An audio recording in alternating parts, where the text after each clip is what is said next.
Welcome back to Kinda Christian. It is a little dark and gloomy today, but that's no reason to be downcast because we are welcoming a very special guest, Matthias J. Barker, a fast-rising, extremely insightful, and aesthetically appealing Christian psychotherapist who is welcomed today on the program to talk about everything from marriage, spiritual disciplines, purpose, calling, and everything in between.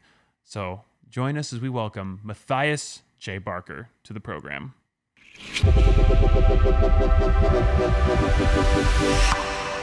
I love your camera setup. I mean, just for the viewers at home who don't care at all about what we're going to talk about, but just love how it looks. What are we recording on, man? It looks great. Yeah, back in the day, I was one of those famous Instagram photographers that went around gallivanting in foggy mountains and lakes. And so I have all this camera gear that's just been under my bed for like 3 or 4 years that I haven't been using since those days. And so when I started doing social media stuff, I happened to know how to do good lighting and make it look all cinematic and all that stuff. Just pick that Your up, I setup guess. is strikingly similar to the masterclass setup. Like, I'm waiting for the classical music. Like, I'm Matthias J. Barker, and I'm your instructor for optimal mental health. Right? That's not a bad idea, Yeah, it actually. Have wasn't you very thought about that? strategic, I guess. It just kind of turned into a thing. I have this lamp behind me that has it's a tripod lamp, and there's been this like little craze that's been happening with, which is funny with my followers, that they're like, I got the Matthias Barker lamp, and everyone like wants this lamp that's in the background, but it's just a lamp from Target. Like it's not, it's nothing impressive. It's just a random lamp. But Do, yeah, do you so like, can you get sponsored? Can be like the official lamp of the Matthias J. Barker show, like, or like, I you would know, you take have good that. outfits. You know, I see you've got Yeah, the green earth tones. They're obviously on your palette. Like, you know, yeah. what's our sponsorship? Patreon. You know, what's our deal, man? Or just the blessing of helping people. You know. Yeah, if a lamp company came and wanted to do a sponsor deal, I'd take that in a heartbeat. Dude, that'd be great if you're like Matthias. Today's episode on anxiety brought to you by Light Shade, like Light Shade Universe. You know, shine a light on your problems, right? Oh, we could have some. Yeah, some terrible pun having to do with shining light I on your know. problem. Be a light to the world and to your living room, right? All right, we'll get off that. So, all right, Yeah. first question I have is, because in studying up on your bio and reading about this, so there are all these terms that are commingling out there in the universe. There's Christian therapist, there's psychologist, clinical psychologist, counselor, and then psychotherapist, right? Which I find to be the coolest sounding thing. And I do apologize that I really enunciated psycho on there, but obviously it just means mind. So what is a psychotherapist versus a psychologist? Yeah, so the differentiations have to do with how much time you spent in school. So a psychologist is someone who has a PhD, or a PsyD. That's another version of that would give you the title psychologist. A psychiatrist would be someone who went to med school and can prescribe medication. Okay. And then a mental health counselor or a psychotherapist, that would be someone with a master's degree. And so that's what I have. I Wow. got my master's in clinical mental health counseling. So mental health counselor, therapist, psychotherapist, those are all interchangeable. Just psycho beforehand just designates that I'm not like a physical therapist, or I'm not like a occupational therapist. I'm a psychotherapist. And so Got I it. use psychotherapist because I think it sounds fancier, and mental health therapist is a mouthful. So I just kind of go with it. That's great. And if I'm already dealing with some stuff, I don't. You're trying to minimize the problems. I don't need to be, worried about Yeah, your yeah. long I name. often get introduced as a psychologist, and that's a problem. They almost introduced me as a psychologist on like a famous TV show, and I was like, oh no, that would really disrupt some things, because I think I can get in trouble for Yeah. that. Like people could report me for. You could be disbarred, or you have your license revoked that you don't even have yet, right? Yeah, I'm like, That'd be a not bummer. worth it. Yep. So I could be a faux therapist, which just means someone who's actually not a therapist but pretends to be. All right, all Yeah, right, like, and then you'd have a whole like angry mob coming after you saying, hey, "Stop calling yourself." you know what? That means followers. I'd love an angry mob. We're trying to cultivate an angry mob on this show. So, Good. all right. So right out of the gate, I'd love to ask you, what is the mental health issue of our time right now, based on your experience? What are you seeing? What ailment is plaguing humanity right now that you've seen the most? Yeah, that's a complex question. I think there's some, maybe I'll answer it this way because I don't know how to give like an exhaustive, comprehensive answer to that, but I think the advent of the internet and social media and how that's affecting childhood development, and then how that's impacting specifically relationships, is the most interesting and maybe the least understood problem that we're trying to wrap our heads around, and that's culminating in a lot of anxiety. That's culminating in a lot of depression. Like we've seen anxiety disorders spike for young kids, for example, like higher than we have in the past 30 years. Just since 2010 to now has been kind of the highest rise in anxiety disorders for kids like 13 to 17. But strangely enough, like you see that depression is actually going down for like adults in the past 20 years or so. You see also like maybe severe anxiety disorders going down. So that's odd. We don't really know what to make of that. But then you see like suicides going up. And so there's all this kind of conflicting data that we really don't know what to make of, as far as like, okay, what is happening in society right now? And I have theories around that because I have a layman's interest in something called media ecology, which is like the work of guys like Neil Postman, which is understanding how mediums of communication kind of affect just how people interact and affect culture. So it's almost like a kind of like anthropology, some of it's economics, some of it's psychology. It's a lot of social theorizing. And so, yeah, I think their claim that really, I mean, a lot of like Neil Postman's work was written around the television. He was writing in the 60s, and he was like, hey, this is changing the way that humans are receiving information, just like the move from like the newspaper to like news on TV. He was fascinated with how that shaped how we interact with news and just kind of even public hysteria around crisis that happens just in the world. And I think his ideas copy and paste pretty relevantly over to the advent of the internet and how that's changing things. So Jonathan Haidt would be maybe the most prominent Oh, voice. he's great. The Righteous Mind blew my Yeah. mind. It was that was so interesting, and I loved it. That last chapter when he talks about having conservatives and liberals fill out surveys on behalf of the other and trying to attribute their why they believe what they believe and the assumptions, and to see that both sides like had these like just really nefarious assumptions about others, and it was really interesting. He did such a great job in that book of just real. I felt like it was cool for him to celebrate too, like both sides of a dialogue.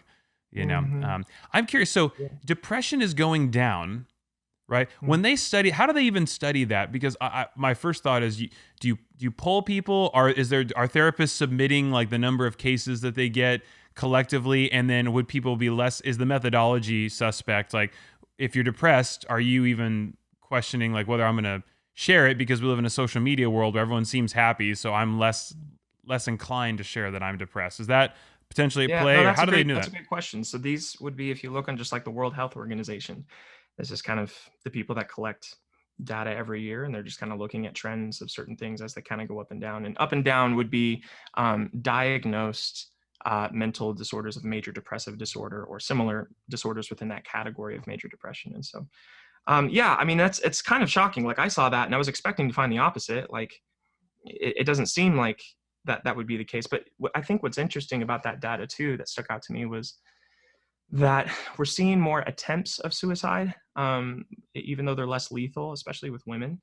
With men, suicidality is far more lethal, and we've seen a bit of a growing number of those. But then as far as just like kind of like lower acuity, like depression, we've seen a rise in like lower acuity, meaning less severe. So you're not completely debilitated and like you're not leaving your house, you can't get up and on those kind of things, but more like you're kind of just operating day in, day out, with a huge lack of motivation, feeling like a lot of self-criticism, a lot of guilt, a lot of frustration at yourself, and feeling that your life is just kind of purposeless and not really, you don't feel highly engaged in things. You don't feel like you have really close relationships. You're not sleeping well. Maybe you're having issues with your eating. You're eating too much. You're eating too little. Maybe you're dependent on alcohol a little too much. And so those things are still very common, and that hasn't really gone down. But like as far as like the high acuity depressive disorders that we've seen, I don't know, like that are reported to insurance companies, that are reported to health statistics, the high intensity stuff is going down. Yeah. So I don't know really what to make of all that. I guess a lot of people are trying to theorize right now how to synthesize like the data of some stuff's going up, some stuff's going down, but that's pretty normal. Like every new advent of like a generation and different technologies that are available in different cultures too. Like these are all statistics from America, right? Yeah. So we're not talking worldwide. These are US statistics. It's like, how do you make sense of that? What's the cause? And I think proving causation is really tricky because everything is like in this flow of lots of different variables that are affecting things. So you could say, oh, it's just the internet, but but maybe not. Maybe it's not the internet. Maybe it's also just like our agriculture and the way that we're eating is totally different. Like especially in America, like we're eating tons of preservatives and fast food, and maybe that's having a huge, effect. Like undoubtedly that's having an effect. And so I think like in Jonathan Haidt's, I referenced him in The Coddling of the American Mind. He presents, I think, a really compelling theory for how specifically, 2010 was when broadband internet was really widely available, and we've studied quite, not conclusively because there's always margin for error here, but like with young people 13 to 17, it's had a very, very negative effect.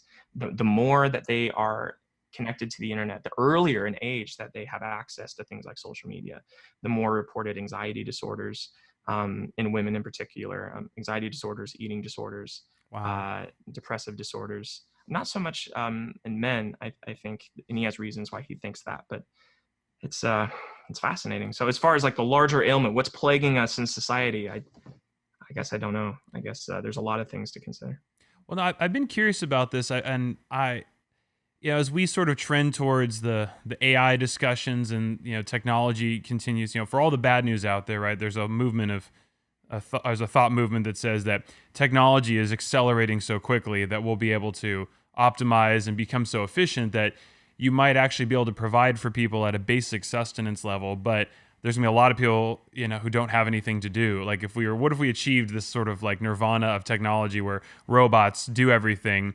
Like, how do we find meaning? And I forget who the speaker I saw, but he said his point was, he said the biggest thing that keeps him up at night is what are we going to do and how are we going to find purpose if we don't have jobs and basically vocations to do if robots eventually did take over, and optimize so much of it. And I thought that's interesting. So when you talk about a lot about that with your videos with purpose, etc. So especially in a quarantine and times when so many things are shut down, how do you help people think through finding purpose and meaning when there's so much uncertainty swirling around right now? Yeah, yeah, that's a great question. I think there's three big things that I really focus on. So one would be that you feel like you have well connected and meaningful relationships with people around you, where you feel like you're an essential piece of a community.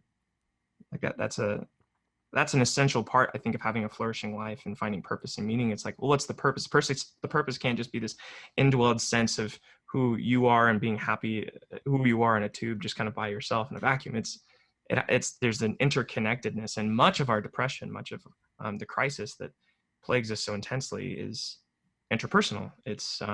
It's how suffering interacts within our social connections. It's abuse. It's trauma with other people. It's our deepest wounds are wounds that happened in community, and so our way of healing, our way of kind of rising to a place of purposefulness and well-roundedness just as a human being also happens within community.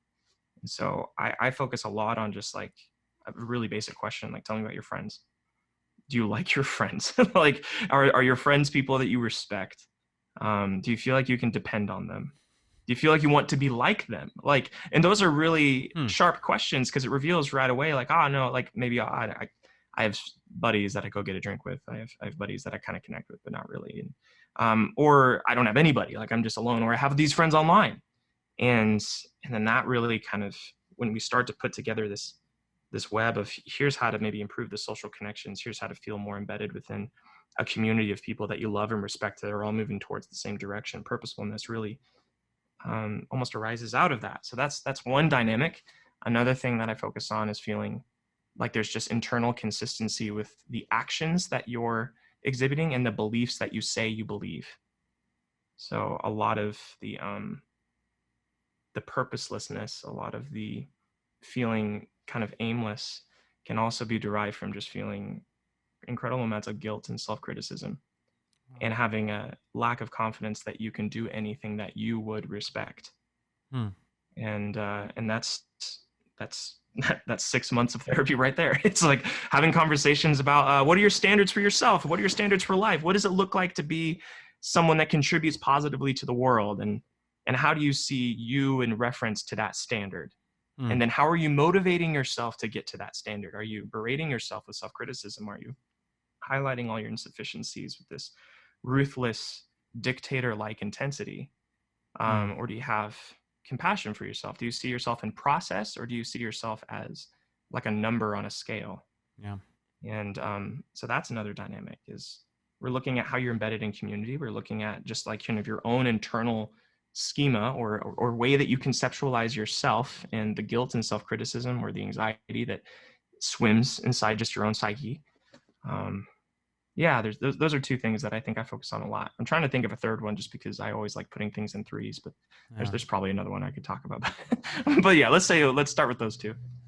So, and I'm going to ask to paint with a broad brush here, but when people come to you, and just humans in general, they look at, it's a common phrase, we're all broken, right? We all have our, and I don't know if this would be the correct use of the term, but our neuroses, and we all have things that we do that bug us, right? We have, mental patterns, thought processes. Like, everyone has their thing that they do that they're like, why do I do that? And they might even know that they do it, right?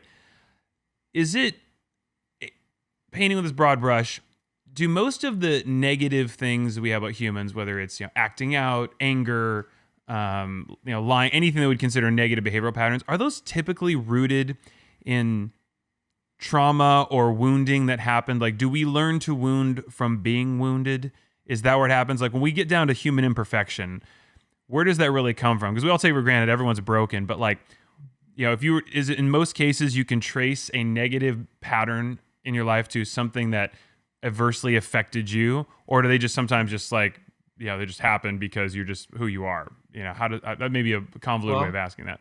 that's a great question. I think through that, I mean, I'm in a sense asking that question every time I'm doing like a first like assessment with somebody that comes into my office that's seeking therapy. And so I'm trying to find out what's the root cause, right? So it's not just that if we resolved the root cause, everything would go away, because oftentimes the ways that we cope with the root cause create problems of their own.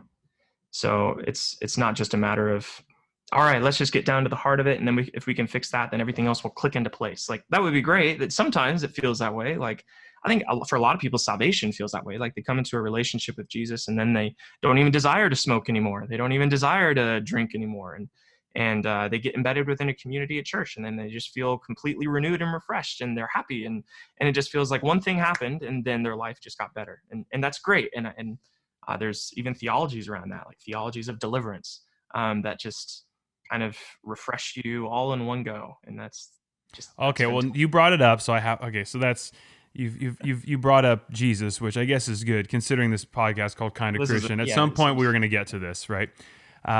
So, oh man, I have so many questions for you, and of course, all these questions asking for a friend, right? So Let me finish that thought real okay, quick though, because that'll give you a little context for your next question. Is I'm thinking not just about maybe the internal root of trauma, which absolutely can happen, but I'm also thinking about development. So what lessons did you learn from your parents about how to interact with yourself, how to interact with the world? What did you learn about you? What did you learn about the world from your parents? I'm also thinking even in utero, just like, what were the experiences that you had just even biologically, like coming into this world? Like, I've worked with people who have like alcohol fetal syndrome because their mother drank while they were pregnant with them, and wow, that affects things like, they're way more likely to have things like ADHD, way more likely to have like behavior problems in school. There's all sorts of different symptoms that can accompany just very biological traumas that happen even in the womb. And so it's a complex, amalgam of biology, and even how your DNA is encoded from the trauma that your grandparents, up to your grandparents, experienced. And a lot of us don't know how to put our finger on that, but for many of us in America, like, our grandparents suffered through the Great Depression or went to war, like in World War II or Vietnam, and that has actually been shown to change the encoding of how the DNA replicated.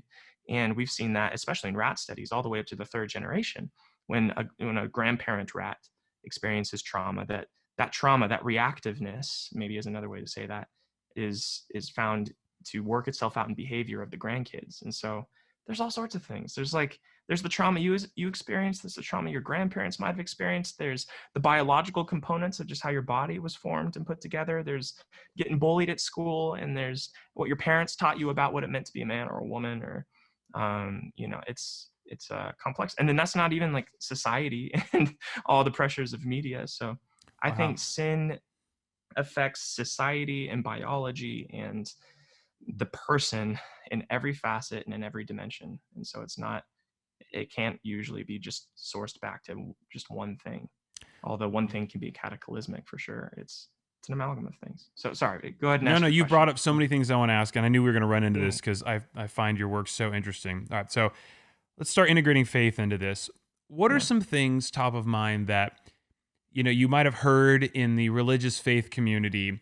You mentioned trauma, like the sins of the father carried on, etc. What are some things that maybe have been around and existent in faith as it pertains to people, and but now Right. science is actually starting to confirm.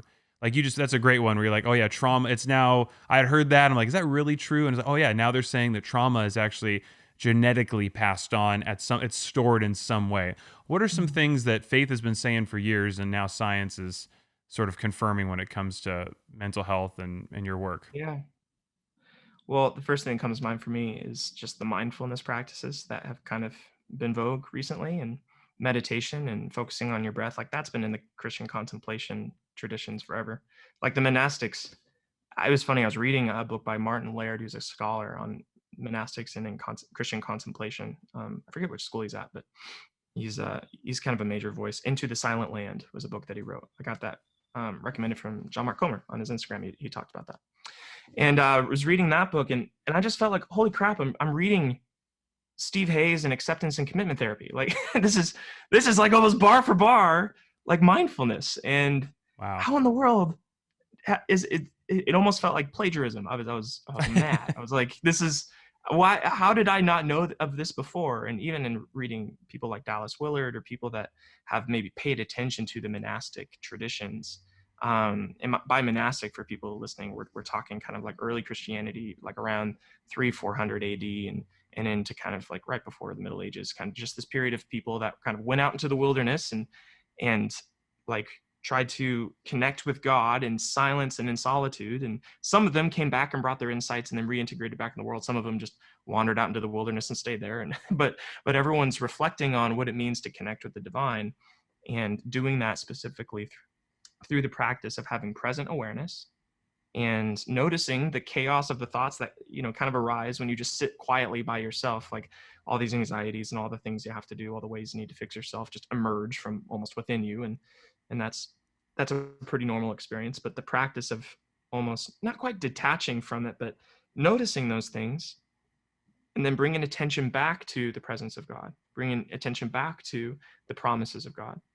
And like an analogy that Martin Laird uses that um, is almost like exactly an analogy that is used often in acceptance and commitment therapy, which I just thought was funny. But he uses this analogy of like we're a mountain and there's weather happening on the mountain, and the weather is our emotions and our thoughts, and the lightning is kind of striking around us. But part of Christian contemplation and prayerful contemplation and silence and solitude is realizing we are not the weather. Mm. These thoughts and these emotions that plague us and that are stressing us out and that are relentlessly trying to demand our attention and our action, um, we are something more than that. We are something more rooted and more concrete than that. We are the branches and he is the vine. We are in and of God. And there's a groundedness that gives you, so that when you are interacting with the weather, that you can make wise decisions, and you can pick which thoughts and which feelings to associate with and which ones to act on, and which ones are like, oh, well, okay, that's an interesting thought, but that's not really something that aligns with what I believe or how I want to act. And because the reality is that not every thought that pops in our head is us.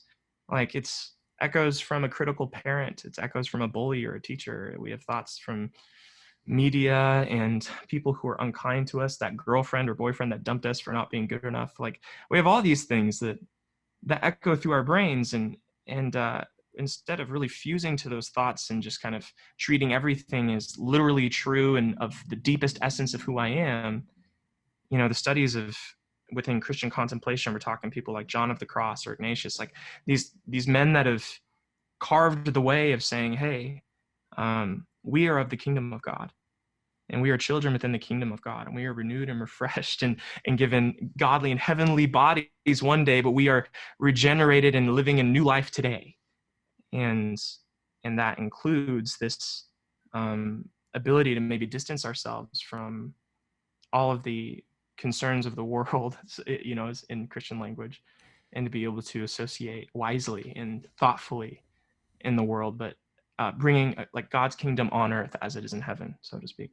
I hope that's not too abstract No, and ethereal. so practically speaking, I'm curious. So practically speaking, right? This is again asking for a friend here. We'll call him Brian. He, I, I call it monkey brain, right? Where just all of a sudden you sit down and you're like, I mean, literally, you start focusing on a task, and the 9 other things that you have to do pops up in your mind, or whether you're sitting there trying to just meditate or pray or whatever. Just have I got to every morning. Brian tries to have coffee in the morning and just sit and just think, and it's amazing the number of tasks that pop up, and I got to do this, got to do this, and I've often wondered if that's a human reaction to wanting to put off or escape something. What they're doing is just thinking about other stuff. But I know that that's also gone up. It seems like that's gone up in society with all this information and our brains being trained to react to bite-sized bits and our attention spans going down. Just practically speaking, since you brought it up, how do you combat that? How do you combat the mind going like firing all over the place? Yeah. Well, and this would be informed by acceptance and commitment therapy, but I think has really like close parallels to everything I've been reading in Christian contemplation, would be the idea that it's not even that we're trying to kind of discard or control or exert kind of force over these thoughts. It's these thoughts are occurring, but we just notice that we're something other than the thoughts, and that we get to choose which thoughts to act on and which ones not to.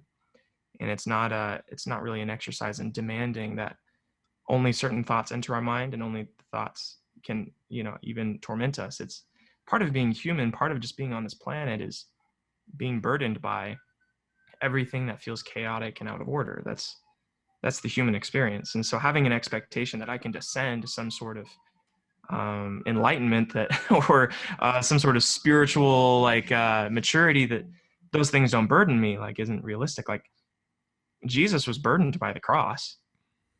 He asked, like, God, like, if there's any other way that we can do this, like, let's do that instead, but your will, not my will. And that's a great model of just experiencing, not avoiding, not pretending like they're not there, not even getting frustrated with yourself for the thought being there, but God, this is how I'm feeling, this is my thought, but I'm submitted to your will. And I see that in Paul too. Paul was plagued with all sorts of anxieties and frustrations and the thorn in his side, but also just even in the book of Acts, like all the things that came his way that he didn't expect and that caused him psychological distress. But he was grounded in who God is. And I think that there's a wisdom there. I just, even in Job was a righteous man, but he felt the full gravity of all the suffering that he was enduring. He got bad advice from his friends. He got cynical. He got frustrated. But then when he met with God, he grounded himself in who God is.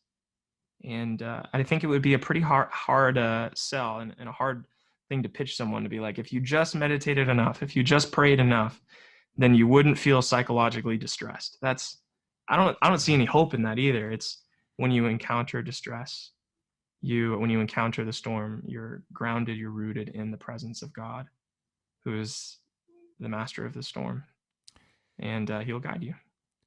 So in the Christian tradition, there's a concept of the renewal of the mind, and there's also the Holy Spirit dynamic, which, according to Christian tradition, followers of Christ who accept him are imbued with this Holy Spirit who actually dwells in their mind or somewhere within their greater metaphysical being, right? Mm-hmm. And you mentioned multiple voices in your head, right? There's dark voices potentially, if you believe that spiritual paradigm. There's dark voices. There's Holy Spirit. There's just your natural clutter of the mind saying, "Hey, here's laundry we got to do," or whatever, right? So it seems like a pretty crowded house in there.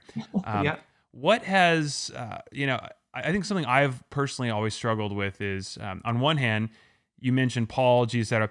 All the heroes of Christian faith comment and have dark nights of the soul. So I don't see anything in Scripture that says, you pray and everything just goes great. Everyone's wrestling and at some point going, "Where are you, God?" Right? On the other hand, there's all this language promising, like, God says, "I'm near the brokenhearted," right? "I'll give you the peace that surpasses all understanding. I'll never leave you, never forsake you." There's be transformed by the renewal of your mind. Yeah. So, what actually leads to, in your opinion, what does the renewal of the mind process look like? As you mentioned earlier, praying, and sometimes people just get over it. But do you think the fact that it generally takes a long time to renew people's minds, that's consistent Sure. with the Christian tradition, that it takes a long time? Yeah, I mean, I think everyone thinks that. I mean, even John Wesley in his book Christian Perfection, like he still thinks it takes a long time. It's I think everyone is kind of on this path of trying to, and maybe this would be a good thing to specify. Like, I don't think the arrival, so to speak, is not being disturbed by pain or not experiencing pain or not experiencing distress. I think it's rather that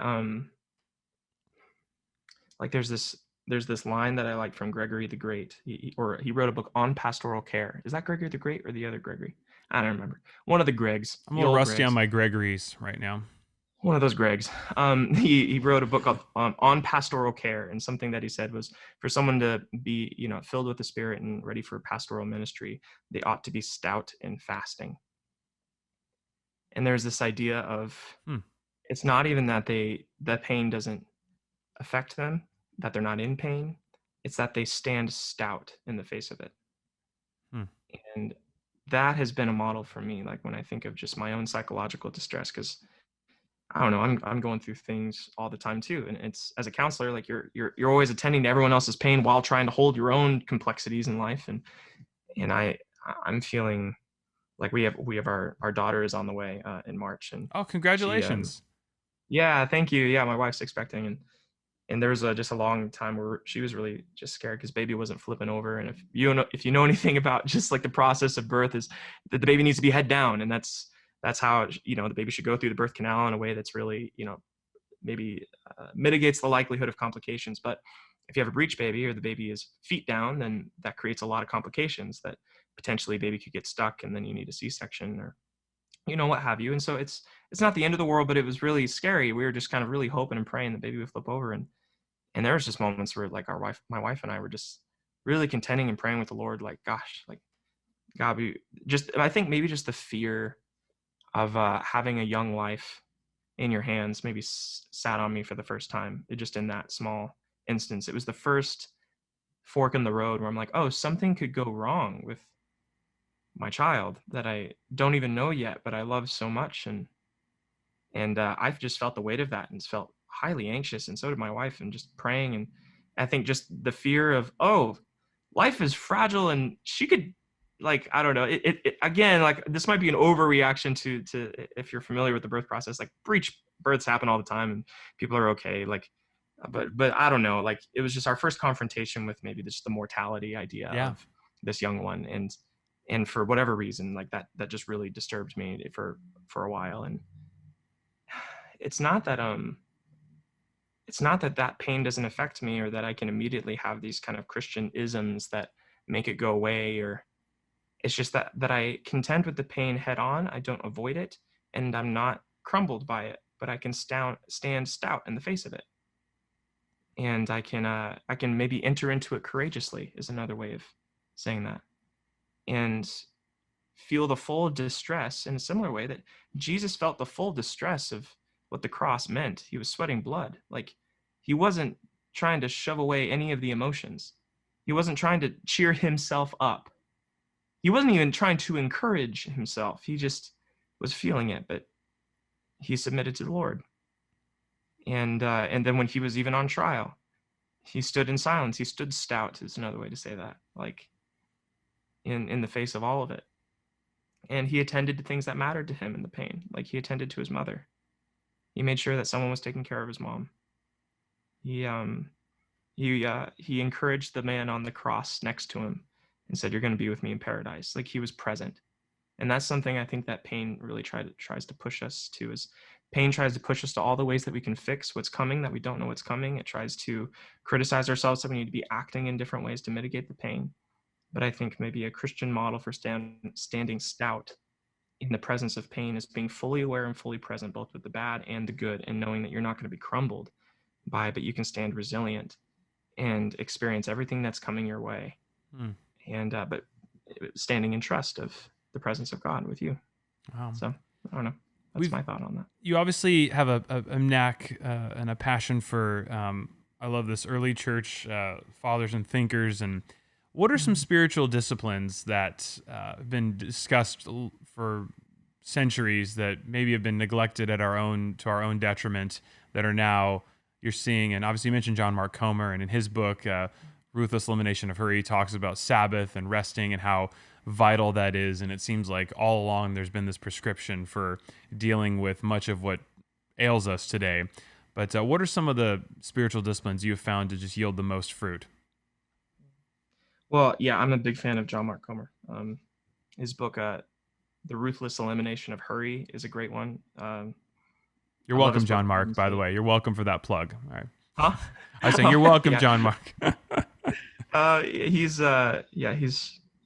He's maybe one of my favorite teachers in America right now. I really trust and admire that guy. He, in a lot of ways, I think he really was one of the main people that helped me kind of rediscover some of these disciplines, along with Dallas Willard. So Dallas Willard has a book called The Spirit of the Disciplines that really is a great survey over the tools that have been in the toolbox in the Christian church, for the whole ride, so to speak.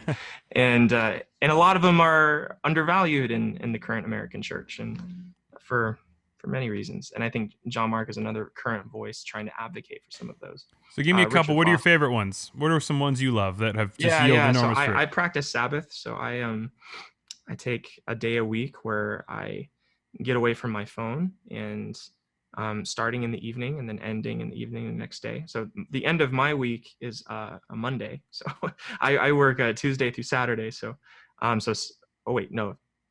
Sunday. Sorry. So yeah, I start in the evening, and we cut electricity as much as that makes sense. And so we just kind of walk by candlelight, and really we cool. pray, we listen to worship music, and we stretch. That's a tradition that we've started doing, is like, let's just take that night to just stretch, and then we have like a long conversation over a really good bottle of wine. I'll kind of splurge and get something real nice, and we'll have a good meal that was intentionally made. And that's just a time, I think, in the week for my wife and I to catch up about meaningful things. So beyond just like, oh, how was your week? How was your day? It's like, I think this last Sabbath, like, we had a long conversation just on friendship and what friendships are important to us, what we think is necessary in friendships. Moving into being parents, like, how do you think our friendships are going to change? And so that was really meaningful. Next day is usually filled with spending time with family. So my parents live in town, so we'll go spend time with my parents or some friends, and it's very social. Like, we're both pretty social people. So That's great. yeah, again, trying to get away from our phones. I spend the morning often reading, and I read theology on Sabbath. Like, I'm always reading psychological journals and psychology books, but on Sabbath, just a personal thing I want to do is, okay, I'm reading theology that day. I'm reading church fathers. I'm reading John Wesley. I'm reading Martin Laird. I'm reading John Mark. I'm trying to fill myself with thoughts of God, and then I pray for a long time. I go on a long walk. So yeah, and then kind of moving into the evening, we kind of wake back up, and I don't know, we'll go out to eat or something. I don't know. We'll kind of go back to normal life. But that has been such a refreshing practice. I think that's led to a lot of sustainability for me, is just this ability to work really, really hard all week, knowing that there's going to be this crash, but not a burn, but a crash and renewal. And I think my body even feels the rhythm of it. It's like I'm getting to the end of my work week, and I'm feeling so like depleted, but then just those moments of getting to read and to talk to my wife and to stretch, and even just the lighting of having dim lighting, and it's all speaks to the soul in a really powerful way. And so I don't know, like I said, I'm a big fan of John Wesley. He thought that it was incumbent upon Christians to practice the Sabbath. Like, it was theologically required, and I think he makes a good case for that. I'm not a theologian, so I'm not going to make like decisions one way or the other, but I think that the Sabbath was certainly established before the Jews got hold of it. It was established in creation, and I think that the Jews had an expression of that, that God maybe handcrafted for them and worked with them. And I think Americans have an expression of Sabbath that they need too. And it might look different. It might look different than the Hebrew Sabbath. It might not include all of the cultural icons, but it's gonna. I think we're kind of discovering it as we go, and God will reveal that to the church in his time. And it's like, okay, what does it look like for an American in 2021 to take a day off, and not just a day off from like just to entertain ourselves and to go shopping and to watch Netflix and to, Mm-hmm. binge a TV show, but to actually refresh ourselves and Mm. remind ourselves that we're not a machine that produces things. We're human. And so that is maybe the most close to my heart practice that I've incorporated. That's a tall order. Whenever I pitch it to someone, almost nobody likes the idea when I first talk about it. They're like, I don't have time. Oh yeah, I would get bored. That feels like a waste of time. But then the people I can talk into actually giving it a shot, even if it's just for an afternoon, it's self-evident. Yeah. It reminds you of something human in you. Totally. Well, you did mention they get a bottle of wine. That's, one of the perks to start, Yeah, start that's the, usually the sell. If I can get a bottle of wine that they'll like, they'll usually come. yes, start off there. I want to come back to a minute to the more spiritual side of the voices that we interact with. Yeah. So how would you go about helping people discern the different voices in their head, and how do you go about recognizing, because adopting a spiritual paradigm, there's God's voice, right, which is, Yeah. oftentimes is discussed as, presenting a either a verse or a thought that seems outside your normal thinking, and it's an impression, and that's obviously a whole nother discussion. But and then there's the enemy and the dark side, as we'll call it, which tends to be accusatory, etc. And then there's also self-criticism, right? And there's our own natural stuff. So how do you go about sorting through all those and trying to discern, because there's a lot going on in there? Mm-hmm. It's a great question. I think a lot of the self-critical voices feel like the water that we're swimming in, so they're hard to identify on our own. Mm-hmm. We do that in community, I think, is being able to kind of talk about the things that we've come to believe about ourselves and which of those are healthy and which of those are informed by past traumas or people in our life that weren't looking out for our best. And so that's a common thing I'll do in my clinical practice with people outside of trying to distinguish the word of God, but just on a more broad level of like, okay, which voices in my head should I prioritize and which ones should I not be suspicious of, but just be mindful of, maybe is one way to say it. And so that's done in community. And that comes from having deep and rich friendships with people that know you well, and then also are aligned with your values and can remind you of You're what saying you you're share moving those towards. thoughts with people, and they can say, hey, no, that is not, like, this is the truth. Yep. That is not. We now, I mean, so just candidly, since obviously as a practicing Christian, do you believe that, whatever iteration of Satan and his, fallen angels are around and active, that they play an active role in trying to attack mental health and keep people from thriving? Yeah. So, So I believe that. so how do you, is Yep. there a way that you would say that seems like, because it would seem like from just a strategic standpoint, if I was a, malevolent, evil being, I would try and hide under mental, or accusation, just stuff that's the normal self-critical stuff, right? Is there a way that you would say, yeah, this is where it kind of crosses the line to, I might actually tell a client, yeah, I think that's actually more spiritual in nature than just standard, human Yeah. self-doubt? That's a good question.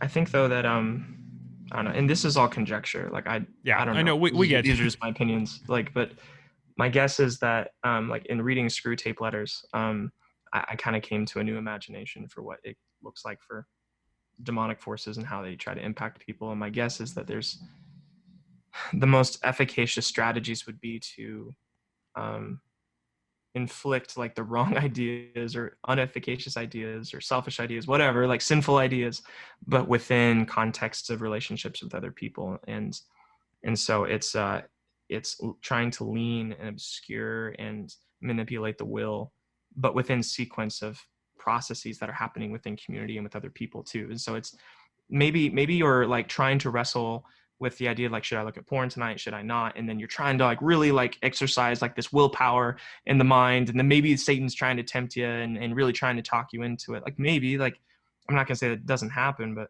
I don't think that's the primary battleground for demonic temptation, is just trying to like obfuscate your willpower. I think that the primary ground is trying to get you to believe things that look and seem like the truth, but that lead to destruction. Mm. And specifically, and again, this is all conjecture, this is just Totally, yeah. my opinions, but I think to lead you into willful dishonesty in small ways that in aggregate and over time create catastrophes and maybe undermine what God's trying to do in your life and what God's trying to do in you. Wow. And so I think that's when we say the father of lies, like I think there's a real interplay between the truth and acting honestly and acting in integrity and then acting in ways that no one can know because your intentions are only visible by you, but in a way that you know in your own heart is dishonest, you know in your own heart is just trying to push your own agenda in a way that the other person can't fully consent to. When you're in an argument with somebody, when you're criticizing your spouse, when you're being short-tempered with your kid, that you can excuse yourself and then no one can tell you otherwise because no one knows your intentions, but in your own heart Mm. like you know that you're not just trying to win an argument, you're trying to stomp on them. Yeah. Like you know that you're not just trying to, well, you know, it's true, but you know you're exaggerating, or you know that you're that's maybe the battleground that I see is most ripe for manipulation by dark So forces. would you say as the more mature someone becomes in faith that it's not just the, obviously, hopefully, there has to be some sort of outward transformation. I would argue, right, based on what we read in Yeah, Scripture, it would absolutely. seem to be has to be some outward transformation. But I've heard it said that the actual metric is the time to repentance and the recognition that what you've said or done and knowing the true meaning, right? Because that is the ostensibly that's the role of the Holy Spirit, is to convict and say like, oh, like I knew what I did right there, right, and to come back and take a look, and hopefully those events become less and less, and we're continually in process, Yeah. as we like to say, right? Yeah, I love that. I think humility is absolutely going to be a fruit of the spirit in that. I also try to hold intention that often God can develop things in us that really grow into spiritual fruit and maturity, but there's also decisions that we make that also grow in sin and those things can somewhat grow at the same time. Like for example, that we can enjoy the work of I don't know, many of the theologians that were at work in early America, like Jonathan Edwards.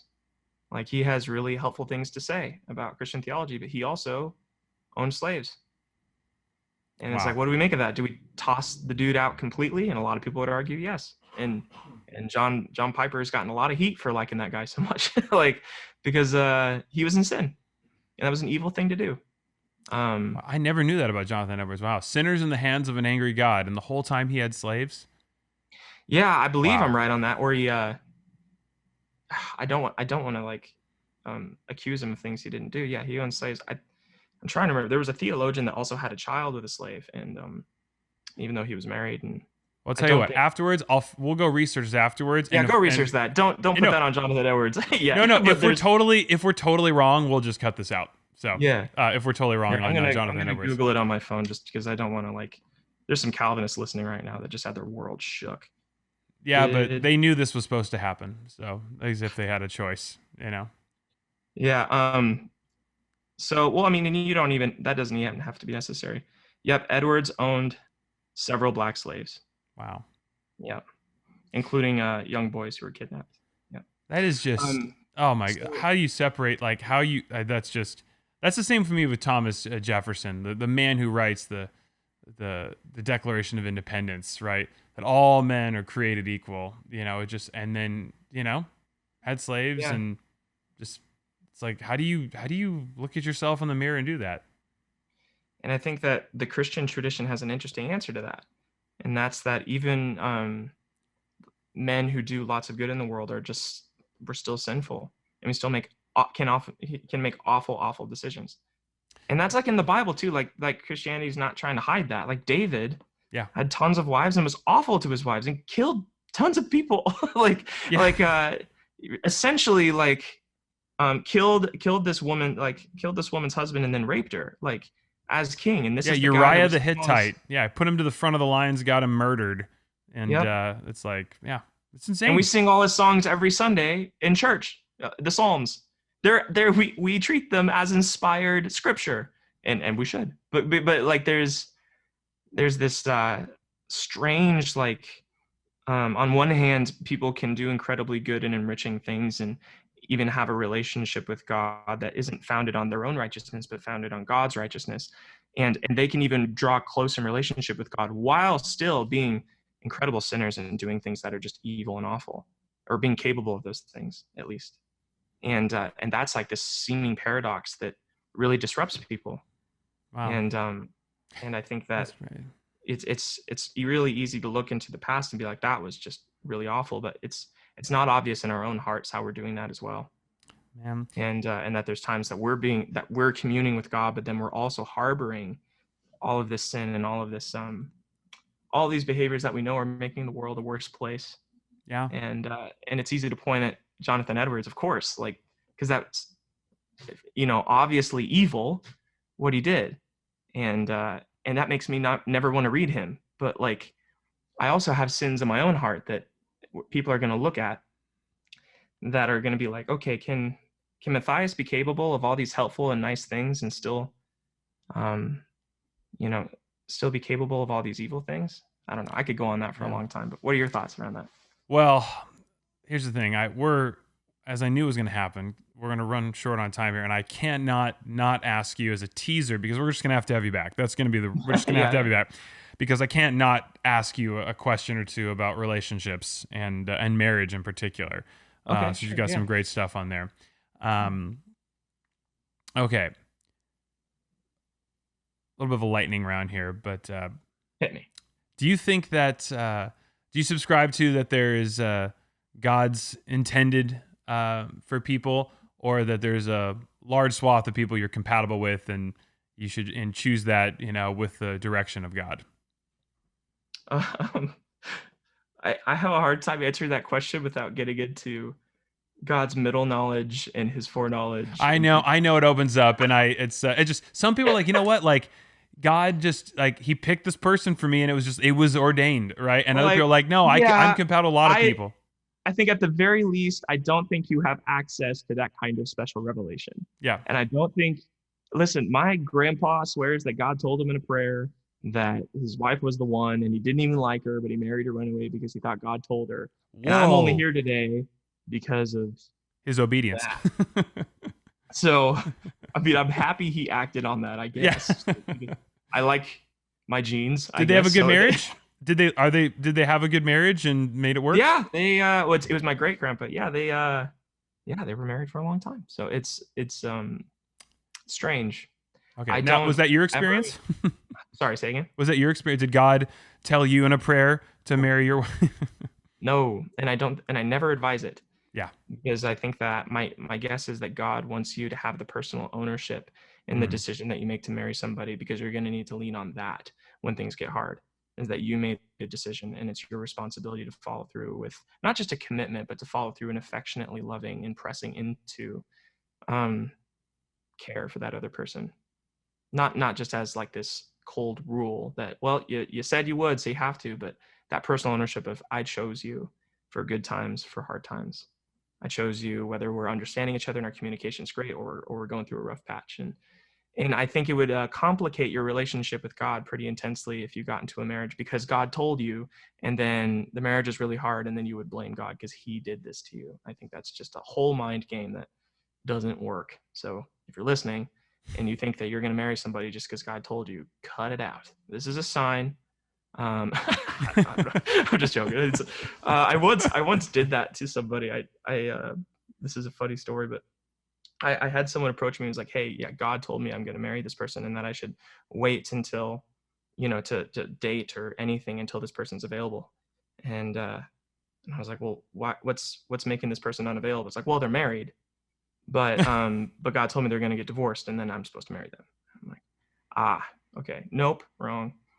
And yeah, why don't you step into my office for a minute? Let's talk this out a little bit. Wow. Yeah, I'm like, all right, tell me about your childhood. Like, we need to dig into some stuff. Sorry, I bet that sounds super judgmental, but I just don't want people. It's often a game that ends in a lot of people suffering. That's maybe my point. Do you in your practice do you do pre-engagement counseling or premarital counseling? I do a lot of that. What would you say for those who are about to take the plunge, etc., either about to get engaged or, in premarital?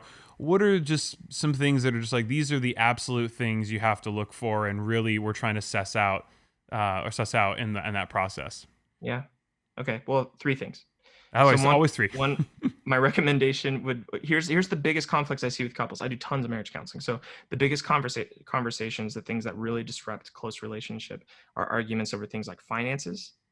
You'd be surprised, but tidiness and just like general living and like decisions on, should we buy a house, should we do a project, stuff like that. Like things like work and future dreams, and like if someone wants to move for work, someone wants to do a PhD, someone wants to just stay and kind of work an easy life, retire early, versus someone who wants to work a whole bunch. Some other arguments are questions around sexuality and sexual connection. So there's a few things I think you could just put in your tool belt that maybe feel a little bit irrelevant now, but when life circumstances present them to you, you'll have something to go off of. And so I'd say, do Dave Ramsey's Financial Peace University. Do it. I've so many couples coming in that cannot make like reasonably negotiated decisions over money, and it's just a silly reason to have your marriage fall apart, that because you can't decide what to spend and what not to spend. So just go do it. And even if you think, oh, we're fine, we're totally aligned, just do it anyway. Like, go learn about CDs and bank accounts and mutual funds and homeowners insurance, and just get that under your belt. And so that would be helpful, just on a practical. So they just must miss that in the dating process. And this is actually we'll have to do this more on another episode. But there's the whole courtship, I kiss dating goodbye. There's the fact that dating doesn't even exist in a Middle Eastern standpoint, right? It's you're like a kid, and then one day you're like a grown person, and due to land and economic arrangements, the village is, going to, that's your marriage, right? Or half the world. I watched that show on Netflix, Indian Matchmaking. I haven't seen it, but I know of it. It's fascinating, and people just get married through a matchmaker, and they do compatibility, and they have these beautiful, long-lasting marriages. And I thought, man, there's something to be said for that.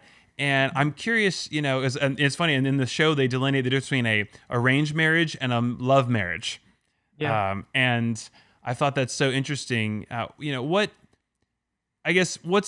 Matthias's sort of dating advice when people are dating, to look for, and obviously it seems Chris Rock always said, I think it was Chris Rock, he said that when you're dating, the problem is you're dating each other's PR reps or agents, so you're getting the best side of everybody. And then one day you get in the room and you're like, oh, I'm actually meeting the real person now. Yeah. Oh, that's awesome. Well, and that actually segues pretty easily into the second thing I was going to say earlier, which is maybe take like a personality test. Understandingmyself.com is a Big 5 personality test.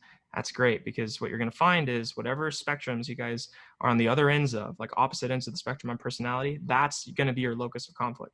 And those are going to be the conflicts that you're never going to necessarily resolve completely, because they're not embedded in just some disagreement over something superficial. It's like core parts of your personality. One of you wants to hang out with people 5 times a week. One of you finds that completely depleting and awful and terrible and doesn't want to go to group things, would just rather snuggle up and watch TV. Or, so those aren't problems that are going to go away if someone just talks the other person into it. And so you have to know what those are, and then build reasonable skill sets around those personality dynamics that you guys are going to conflict on. And so understandingmyself.com is a personality test that really breaks that down, and then having conversations like, okay, you're an introvert, I'm an extrovert, or you're really high in openness and really creative, and I'm really high in conscientiousness, I'm really by the book. Let's have conversations around how to have communication and not moralize the other person's personality. Because that's what happens, is the other person's like, well, you're just lazy and all over the place and undependable, when really they're not. They're just creative, kind of free spirit. Or you're just a killjoy and you just suck and never want to have fun. It's like, well, no, they want to have security before they feel like they can have fun. They don't want to overspend on the budget. And so we moralize those things. So having a good understanding of personality, having a good understanding of how that's going to affect your relationship. Budget, like figure out money. You can read a book called Come As You Are, which is a book on female sexuality and the female arousal system. Gosh, just some basic psychoeducation around how women engage sexually is helpful for a lot of Christian men who had none of those conversations and no conversations in church, that female sexual arousal systems are different than men's.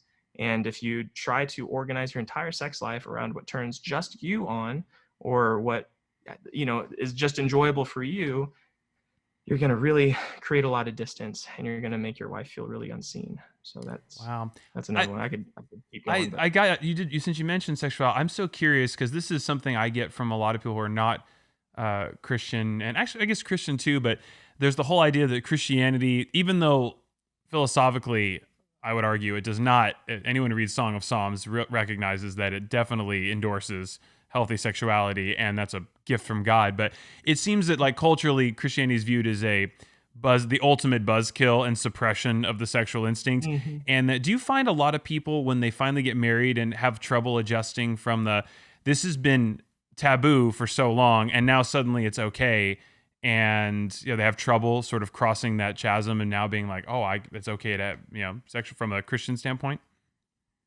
I wouldn't say that I find that with Christians broadly, but I think that some people that have a very specific experience within the Christian church around interpreting purity culture conversations and converting those into strict and rigid rules that they internalize really deeply. And maybe that's coupled with a sense of either self-shame or complicated by an abuse background, or maybe just they have a personality that's kind of neurotic and very sensitive to the kind of sexual rules and taboos. It's complex. I think that that's not necessarily something I think is indicative of a Christian experience. Yeah. All right. Well, last question, since we're coming up in time here. I have to ask this because it's all the rage, but personality test, Enneagram, Strength Finder, Myers-Briggs, flipping a coin. What is the best way to know yourself based on those tests? Any favorites that you Big like? Five. Yeah, Big Five. Big Five personality test. That's understandingmyself.com. That's my favorite one. It's your favorite one. Okay. Yeah, I think the reason I like it is because it's been cross-culturally verified too. You can do that test on someone who lives in Indonesia, someone who lives in America, and they're gonna have similar personality spectrums. It's not a culturally confined test. You can even do that on different generations and get really results that are really close to the actual person. So you could do that test on Abraham Lincoln. You could do it on me, and it's not going to ebb and flow and shift depending on the cultural milieu, so to speak. It's one of the few personality tests. Myers-Briggs is like that too, but few personality tests that I think carries across culture. So like Enneagram, for example, that's great for middle-class white folks in America. That's awesome. But I haven't seen it be like super relevant and like these aha moments of self-discovery for people in other cultures. I'm not saying it's not. I'm sure that people of other cultures have enjoyed that too, but that's my take. Well, I owe you a thank you because I was looking for an angry mob, and since you've now denigrated the Enneagram, I can assure you that the mob, the Jonathan Edwards fans and the Enneagrammers, and the convergence of those two are going to be now liking and undisliking and unfollowing me. So That's thank so you. funny. Yep, I think I pissed off the Calvinists and the. You did it, man. You were the most ecumenical offender I think we've ever found. Well, you know, I try to. Yeah, equal opportunity for all, That's great. Well, Matthias, thank you so much. We're just going to have you come back because we just touched the surface of marriage and relationships and so much there. And it's so helpful. I love your mind, man. And I love what you read. I love that you read such deep things that require so much attention since I'm not able to. And then you can distill them down for me so I don't have to. So I can keep reading Curious George while you read John Wesley. So thank you so much for joining. I really appreciate it. And I hope you'll come back and see us. Thank you. Thank you so much.